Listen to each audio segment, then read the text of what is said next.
안녕하세요. 설 연휴는 잘 보내셨나요? 이제 큰 추위는 물러간 것 같고 봄이 코앞입니다. 새봄을 맞아 시청자분들 한 분도 빠짐없이 모두 평안하시길 바래요. 오늘은 2025년 1월에 개봉한 미셸 프랑코 감독의 영화 메모리를 가져왔습니다. 여러분의 기억 속에는 어떤 것들이 저장돼 있나요? 소중한 추억이 많으신가요? 아니면 떨쳐내고 싶은 나쁜 기억이 많으신가요? 만약 나라는 존재를 증명하는 유일한 근거인 기억이 오히려 나를 파괴하고 있다면요. 아니면 나를 지탱해 주던 기억이 모래성처럼 허물어지고 있다면요. 우리는 어떻게 해야 할까요? 쉽지 않죠? 네, 쉽지 않습니다. 그래서 오늘은 상처로 점철된 기억을 지우고 싶어 하는 여자와 지워져 가는 기억을 붙들어야만 하는 남자, 이 두 사람의 이야기를 통해서 존재의 본질에 대해 생각해 보려고 합니다. 먼저 줄거리를 살짝 살펴볼까요? 뉴욕에서 사회복지사로 일하는 실비아는 혼자서 딸을 키우며 아주 절제된 삶을 삽니다. 알코올 중독 모임에 나가고 집 현관에는 삼중 잠금 장치를 걸어 잠그죠.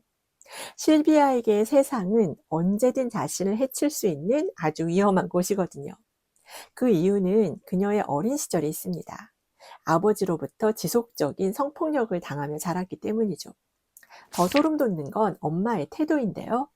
엄마는 그 사실을 알고도 묵인했고, 심지어 실비아의 기억이 틀렸다고 가스라이팅까지 하죠. 실비아에게 기억은 자신을 갉아먹는 독이면서 지옥이었던 거예요. 그런 그녀 앞에 조기 치매를 앓고 있는 사울이 나타납니다. 살기 위해 기억을 지워야 하는 여자와 살기 위해 기억을 붙들어야 하는 남자의 만남. 영화는 이 역설적인 지점에서 시작돼요. 여기서 질문 하나 던져볼게요. 대체 무엇이 어제의 나와 오늘의 나를 같은 사람으로 만드는 걸까요? 어제의 나와 오늘의 나는 정말 같은 사람일까요? 17세기 철학자 존 로크는 이 질문에 대해 흥미로운 답을 내놓았습니다. 나를 나로 만드는 건 내 몸이 아니라 바로 기억의 이어짐이라고요. 다시 말해서 내가 누구인지를 결정하는 인격의 동일성은 육체가 아니라 의식의 연속성, 즉 기억에 달려 있다는 거죠.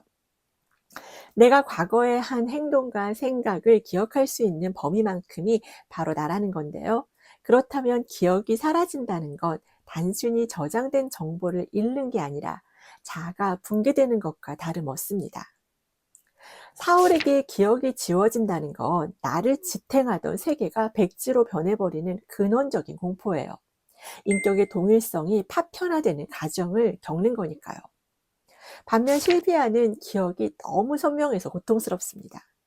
실비아의 나는 학대와 상처로 꽉 차 있어서 그녀에게 기억은 축복이 아니라 평생 끌고 가야 할 무거운 쇠사슬 같은 거죠. 그리고 실비아를 정말 괴롭히는 건 사건 그 자체보다 배신, 트라우마입니다. 생존을 위해 의존할 수밖에 없었던 부모가 배신했을 때 치명적인 심리적 상처를 입게 되는데요. 실비아의 어머니는 가해를 묵인함으로써 딸의 고통을 없는 것으로 만들었어요. 이것 때문에 실비아는 인지적 혼란을 겪게 되죠.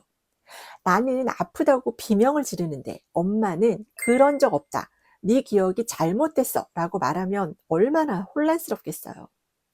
실비아가 알코올에 의존하고 철저히 고립된 것은 외부의 가스라이팅으로부터 자신의 진실된 기억을 지켜내기 위한 처절한 저항이었던 거예요. 그런데 재미있는 건 사울입니다. 사울은 단기 기억을 잃어버려서 오직 현재의 감각과 감정에만 충실해요. 그는 실비아를 불쌍한 피해자로 보지 않습니다. 그저 지금 내 앞에 있는 친절한 사람으로 대하죠. 타인의 시선과 과거의 낙인에서 자유로워진 실비아는 사울의 망각 속에서 비로소 숨을 쉬게 되고요. 영화 메모리가 우리에게 주는 메시지는 분명합니다. 첫째, 기억의 소유권인데요. 실비아의 가족은 평화를 위해 실비아의 기억을 조작하려 하고 사울의 가족은 사울의 안전을 위해 그의 자유를 통제하려고 하죠. 하지만 영화는 기억이 개인의 정체성을 구성하는 가장 사적인 것임을 강조하면서 타인이 이를 침범하거나 부정할 때 발생하는 비극을 날카롭게 고발하고 있어요. 두 번째는 존엄성의 근거입니다. 기억을 다 잃으면 우리는 인간이 아닐까요? 아닙니다. 사울은 보여주죠. 기억은 사라져도 사랑하고 싶어 하는 마음과 온기를 느끼는 감각은 끝까지 남는다는 것을요. 세 번째는 진정한 치유입니다. 실비아는 기억을 지우려 했지만 실패했어요. 하지만 사울을 통해 깨닫죠. 고통을 이기는 건 망각이 아니라 지금 이 순간 나를 온전히 바라봐주는 존재와의 연결이라는 사실을요. 오늘 이야기를 정리하면 이렇습니다. 내가 나인 근거가 기억의 총합이라면 상처뿐인 기억은 불행이고 사라지는 기억은 붕괴죠. 하지만 그 잔해 속에서도 우리를 다시 일으켜 세우는 건 바로 우리 곁에서 말없이 손을 잡아주는 누군가의 다정한 온기입니다. 마지막으로 부모님들께 꼭 드리고 싶은 말씀이 있어요. 부모는 아이의 기억을 기록하는 최초의 목격자입니다. 아이가 아프다고 말할 때 혹은 무언가 잘못됐다고 신호를 보낼 때 네가 예민해서 그래, 가족끼리 왜 그래 라며 기억을 지우거나 왜곡하지 말아주세요. 자녀에게 가장 큰 지옥은 고통스러운 사건 자체가 아니라 자신의 고통을 부정당하는 외로움입니다. 자녀의 기억을 존중하고 그 아픔을 함께 목격해 주는 것. 그것이야말로 아이가 평생 세상을 살아갈 수 있는 가장 튼튼한 자아를 만들어주는 일입니다. 여러분을 정의하는 것은 어제의 고통인가요? 아니면 오늘 여러분의 손을 잡아주는 사람인가요? 과거에 묶여 현재를 잃어버린 분들께 이 영화 메모리를 추천합니다. 오늘 준비한 내용은 여기까지고요. 영상이 도움이 되셨다면 구독과 좋아요, 알림 설정 부탁드려요. 저는 3월 첫째 주에 다시 찾아뵙겠습니다. 시청해 주셔서 감사합니다.